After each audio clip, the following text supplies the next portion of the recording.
daal di tàggatoowee ci li nga xamante ni moom moo xew mën nañ ko tuddee sax incident bi nga xamante ni moom moo xew ci diggante Oustaz Lamine Sall ak ñi nga xamante ne ñoom ñoo di suñu mbokku catholique yi de passage sax ñu leen di souhaiter bon carême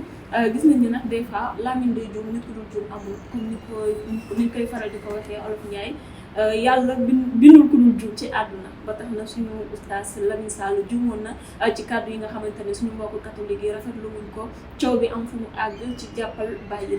lan ngay wax ci loolu. waa xam nga doomu aadama du mat ndax man mii loolu daloon na ma fi amoon na fi benn naataango benn média en ligne bu ñëwoon seet si ñu ginnaaw ba ma déposé plainte au nom de Jamra contre la série Infidèles seen séquence boobu ñu wane ndaw soosu ñu tuddee Mame Diarra ku ne ak ni nga gisee waaye man ñun am nañu droit ne séquence rôle bañ ko joué loo neexuñu am nañ ci droit rawatina tur wu tedd la ndax xam nga Sénégal ni mu mooyee ci diine yi foo dégg soxna Faa Wade sa xel day naan yar ci way jur bu tedd bu Seydi Hadji Malick Sy foo déggee Mame Diarra rek sa xel na yar ci way jur bu tedd bu Cheikh Ahmadou Bamba alors ñu tuddee ko tur wu tedd boobu ba pare di ko joué ci série bi rôle boo xam ne ñun neexuñu ñun laa wax waaye waxuma réalisateur waxuma keneen yéen am ngeen droit am ci gis-gis ñun tam am nañ ci droit am ci gis-gis waaye ma daal di xaabaabal rek ne lu tax ñu di ko tuddee Mame Diarra au lieu de tel nom le lendemain j'ai été assailli de coups de fil samay xaritu catholique yi parce que xam nañ ma ku ci demee ni Bruno D'erneville te nekkoon candidat à la présidentielle maa ngi koy gërëm ku ci demee ni Correa François de Paul qui est très proche du clergé catholique ku ci demee ni Paul Dominique Correa le président de Présence chrétienne ñoom ñëpp ñu bokkee benn wax ne monsieur Guèye ñi nga wax c'est des saintes de l'église ma ne lu ma ci xam kon ne man de ndeke wax naa toj waaw alors immédiatement j'ai corrigé mu jeex alors imam Mouhamadou Lamine Sall waaw moom dafa juum parce que dañu ne woon débat diine ak jamono mu bëgg a dëkkal ànd sàmm jikko fu mu dëkkul dem na sax ba di ñu tourner en dérision ñëpp a ko seetaan moom moo wax ci boppam de vive voix ndekete yéen l'islam taxu leen jóg genre feeñ ngeen daal ma ne ko juum nga de ndax ànd sàmm jikko nekkul une organisation islamiste d'intégristes de salafistes et autres ndax au-delà des organisations religieuses yi ko ŋànk société civile la ngi ci biir des leaders syndicaux des organisations consuméristes et même des non-musulmans comme Guy Marius Sagna alors ma ne nag li waral loolu mooy dañu def taxaw seetlu daal di bàyyi xel sur le fait que avant l'islam di dugg Sénégal et avant christianisme di dugg Sénégal suñu maam yi nga xam ne ñun ñi ñëpp ay ceddo lañu woon dañu amoon quelque chose en commun mooy valeurs yi les valeurs ancestrales lu mel ni teggin lu mel ni sutura lu mel ni kersa lu mel ni jom lu mel ni sàmm kàddu yooyu l'islam indiw ko fi christianisme indiw ko fi ay valeurs yi ñu fi fekk diine ñëw dooleel ko ma ne loola waral nag ñun ñu ne nañu joxante loxo pour que au-delà de nos convictions religieuses ñu sàmm ces fondamentaux là nga xam ne ñun ñoo ko bokk ñu daal di tuddee suñu kuréel nag ànd sàmm jikko yi alors ma ne loolu nag mooy daaneel kàddu ñuy wax naan c'est des islamistes de no islamistes Guy Marius Sagna du ci bokk ak yeneen catholique alors ba ma waxee loolu nag il s'est un peu énervé si la yëkkatee kàddu wax loolu mu wax te mu naqari suñu mbokk catholique yi te bëgguma si jaaraat ndax tubaab dafa wax ne wala dafa wax ne fàttali xuloo waaye nag maa ngi masalu moom Mouhamadou Lamine Sall masalu tamit la communauté catholique te Mouhamadou Lamine Sall tam li mu def lu baax la ndax jéggalu na ndax am na philosophe bu ñuy wax Sénèque dafa ne ce n'est pas commettre une erreur qui est mauvaise en soi mais c'est le fait de persister dans l'erreur qui est diabolique. Il n'a pas persisté ba mu gisee ne jur na coow ci saa si donte la fekkoon Dakar dafa amoon tukki bu gàtt bu mu defee woon fii ci Saloum alors foofu la toll daal di def excuse am ñu daal di ko tasaare ci réseaux sociaux yi mu jeex waaye nag nañ ci jéem a jël ay jàngat waaw pour ñu moytu di stigmatiser ku ñu bokkul pas-pas ndax suñu borom mooy affecté mais yow yaa ngi am sens judd ci famille jullit je pense man noonu keneen noonu mais yow tu n'as aucun mérite man tam je n'ai aucun mérite du fait que le hasard du calendrier cosmique ait voulu que ñu judd ci ay famille musulmane yoo xamal lu ko waral yàlla ko xam ñeneen itam dañuy judd ci ay famille yoo xam ne ñu ngi askano ci yeneen diine ñoom ban responsabilité la ñu am ci loolu ils n'ont pas demandé à naître dans une famille de catholiques yow tu n'as pas demandé à naître dans une famille de musulmans yooyu mbiru yàlla la nañ ko bàyyi ak yàlla moo tax suñu borom am na tontu lu mu ci indi si téere bu tedd bi làkkum diinikum waliya diin yéen ñi na ngeen seen diine ñoom itam ñu ngi seen bos léegi nag nañu bàyyi yàlla mu am le dernier mot ku ci nekk fa la yàlla affecté nga góorgóorlu le mieux que tu peux ngir mën a baax ngir mën a yiw ngir mën a am jikko yu baax ngir mën a am jikko yu rafet après la sélection ñu bàyyi ko ci loxo yàlla rek voilà moo tax nag nañu jéem a roy ci mag yi ñi nga xam ne dañ daan dund de manière spontanée le dialogue islamo-chrétien mën naa ci citer benn boo xam ne bu yàgg la mu di le troisième grand serigne de Dakar Elimane Souleymane Diol mu ngi falu ci 1831 dafa am bés ay missionnaires catholiques jógee France ñëw fii doon fi am une mission d'évangélisation bañ jógee Dakar ñu war a dem Thiès balaa ñoo dem nag ñu ñëw tàggu Serigne Dakar Serigne Dakar ne boo leen demee na ngeen jaar ca buntu ba mooy le Damel du Kayor Maïssatène de Dior ne leen maa leen boole ak moom mu yombalal leen seen liggéey te pourtant Serigne Dakar boobu jullit la missionnaires yi muy xàllal yoon pour ñu mën a def seen liggéey du ngay jullit alors boo leen demee nag kon ñu ngi ñaan ngeen dem ak jàmm dellu seen jàmm waaye ñoom dañu ne cëpp fële rek Kajoor rek Maïssatène de Dior capturé leen def leen prisonnier mais bi ko sëñ Dakar yéegi Elimane Diol dafa mer maa ngi copie lettre bi waaw jot na ko dafa mer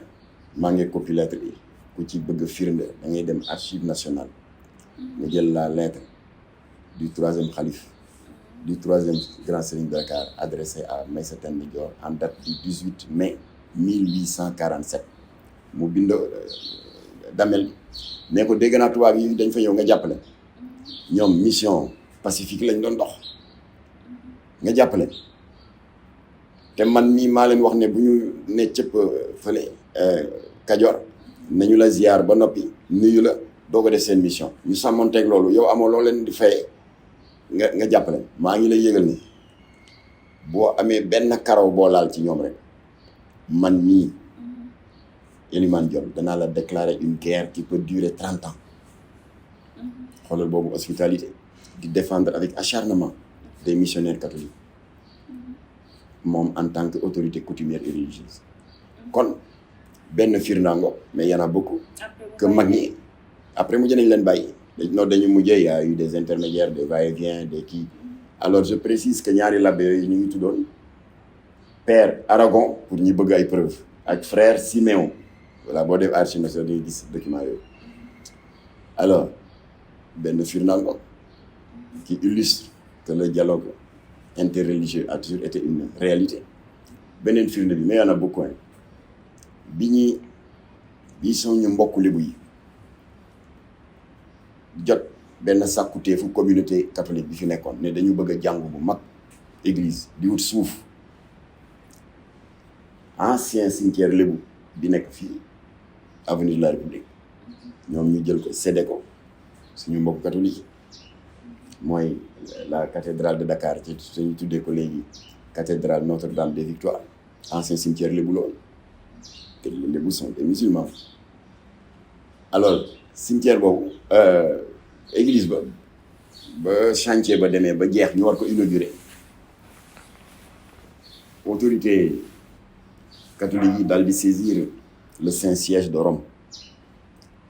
le pape bi fi newoon le pape Pie XII dafa amoon ngànt mu yebal benn ambassadeur am bu ñuy wax le cardinal Verdier ne ko boo demee nga teewal ma ci inauguration cathédrale de Dakar cardinal Verdier ñëw war fi def un certain nombre de jours pour cérémonie yeeg et cetera léegi avant muy dem le maire de Dakar benn tubaab bu ñuy wax Alfred Goux organisé benn cérémonie tàggatoo à la salle de délibération de l'hôtel de ville de Dakar le cardinal Verdier ambassadeur du pape Pie XII ñëw ak délégation mais këru diine yi ñëw ak seen délégation keroog sa jàkkaarloo bu daw yaram ba à la salle de délibération de l'hôtel de ville de Dakar Serigne Ababacar Sy ibn Cheikh Seydil Hadji Malick Sy moo fa yëkkati kàddu ci turu këru diine daal di ne maire de Dakar Alfred Goux dëgg la sa gan la parce que yow yaay le premier magistrat de la ville waaye gënoo ñu ci yeeyoo ndax ñun la fekk fii ñi yore ay ndombal tànk ci wàllu caada ñi yore ndombal tànk ci wàllu diine daal di génn ay alxuraan pour wax leen ne yàlla dafa yàgg di soññ jullit yi mais ñi nga xam ne yéen a bokk penc mi te ala kulli yàlla mën leen tàggoo parce que ay dëkkandoo ngeen ay voisins ngeen suñu borom comme ni ko Seydina Mohamed rappelé bu dul benn yoon di ñaar yoon nee na kon yéen jullit yi da ngeen fexe rafetal seen diggante ak ñoom mu génn ay exemple yu bari ci wàllu taarix ci yonent bi ni mu dëkkandoo ni mu bokkee woon quartier avec des juifs des animistes et des paganistes ak des Khoureychi yoo xam ne ay jaamukati xërëm lañ waaye terewul mu dëkk ak ñoom dëkkin bu rafet daal di toj yax wi ci baatu alxuraan boobu làkkum diini ku moñe diini c'était le 5 février 1936 kon dialogue islamo-chrétien yàgg na fi alors de sorte que sens bu ñu Sénégal bu ñu yàlla may la te jaxasoo boobu dafa dem ba y a des cimetières mixtes au Sénégal fii ñu suul footballkat bi Jules François Bocandé fële sa Santhiaba bi ñuy gis jullit bi ñu suul ni benn catholique benn jullit cimetière mixte la inondation yu metti yi amoon Joal ba am dégâts yu am ci jàkka ja mu am bonne volonté yu jóg di wër di def ay quête pour lu ayam joxe pour ñu mën a defar waaye ba quête yëpp dajaloo ba ñu xoolee liste bi y avait beaucoup de catholiques qui avaient cotisé pour ñu defaraat jàkk ji loolu lu ñu yàlla may la muy chance kon duñ ko yàq ñun ñii nga xam ne suñu jamono bii ñu ne fii la yëf yi gën a taaroo sax ndax ku ci nekk ci ñun au moins am nga benn catholique boo xam bu seen feetu Pâques jotee ñoom balaa ñoo am jàmm yàkkal ñu bool wala dégg nga taasu nga lax ñun ñii tamit balaa ñoo am jàmm bu Tabaski jotee ñu daggal leen aw naru yàpp jox leen loolu fii lañ ko fekk alors kon nag boo gisee d'accord ñu woon ak Macky Sall lors du projet de réforme constitutionnelle 16 points yi te mu am point buy wax renforcement xaw ma lan de l'intangibilité de la laïcité boo gisee ñun d'accord ñu lii ma la nett lii moo tax parce que ñoom dañu ne li ñu si jublu mooy faire en sorte que kenn bañati remettre en cause laïcité bi ak le bon voisinage interconfessionnel xam nga Jamra dafa woote woon pour qu'on vote non benn waay yu nekk président ni ma Guèye ma ne ko non man d'accord naa ci point yëpp ay conseil constitutionnel 5 membres war nañ ko yokk def ko 7 pour que non seulement président tànn waaye assemblée nationale tànn magistrat yi tànn pas de problème jigéen ñi ne war nañu am droit comme góor yi droit à la propriété foncière ma ne yëpp d'accord naa ci waaye lan mooy ndeyu intangibilité de la laïcité mu ne dañ ko bëgg a dëgëral ma ne vous êtes en train d'enfoncer une porte déjà ouverte après ma nettali ko yi ma la nettali mais dëgg la ma ne ko kon bàyyi leen ñu dund suñu bon voisinage avec nos frères et sœurs chrétiens alors kon nag bu ñu yàlla baaxee loolu li ñu war a def rek moo di joxante loxo dëgëral ko et très souvent je cite en exemple la famille d'un chef d'État qui incarne parfaitement ce brassage interreligieux et interconfessionnel muy Abdou Diouf. Abdou Diouf yi jabaram catholique la moom il est resté musulman doomam bi mu tuddee Habib Thiam Habib Diouf Habib Thiam di Habib Diouf Habib il a épousé une catholique léegi sa sœur aînée a fait l'inverse moom catholique la daal di marié ak benn musulman léegi son frère Pape Diouf moom aussi dafa def il a fait l'inverse dafa takk benn catholique te Habib dafa takk une juive de Californie kon dans la famille du président Abdou Diouf am na musulman am na catholique am na juif et c'est une famille harmonieuse, y a pas de problème man mii di wax ak yow sama côté yaay